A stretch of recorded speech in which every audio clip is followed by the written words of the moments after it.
భారీగా అయితే వర్షం అయితే పడింది. ఇప్పుడైతే కొద్దిగా అయితే నిలిచిపోయింది. బండ్లు అయితే అటు సైడ్ ఏమో ఇంకా కొయిటి పిల్లవాళ్ళు ఇంకా వర్షం పడితే ఇంకా చెప్పాల్సిన అవసరం లేదు. ఇంకా ఈ రోడ్లో ఇంకా నీళ్లు పడడం వల్ల ఎక్కువగా అయితే జారుతుంది అనమాట రోడ్డు. అందుకోసం వచ్చేసి ఫుల్ అయితే ఎంజాయ్ అయితే చేస్తారనమాట. అటు సైడ్ ఏమో చేస్తా ఉన్నట్టున్నారు. ఆ రౌండ్ అబౌట్లో అయితే ఎక్కువగా చేస్తూ ఉన్నట్టున్నారు అనమాట. స్కేటింగ్ అయితే ఈ టైర్లో ఈ నీళ్ళు చూడండి. ఈ నీళ్ళకి ఆ రోడ్డు కూడా అలాగే నీట్గా ఉంటుంది కాబట్టి స్కేటింగ్ అవుతూ ఉంటుంది అనమాట. చూడండి ఈ లైట్లు మొత్తం ఇంకా రంజాన్లో అయితే తీస్తారనమాట. వర్షానికి ఎక్కడ వెళ్తాను పిల్లి చూడండి.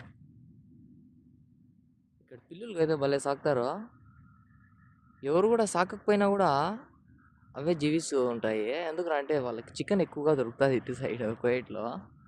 మొత్తానికి వీడియో నచ్చింటే లైక్ చేసి మన ఛానల్ని సబ్స్క్రైబ్ చేసుకోండి ఫ్రెండ్స్.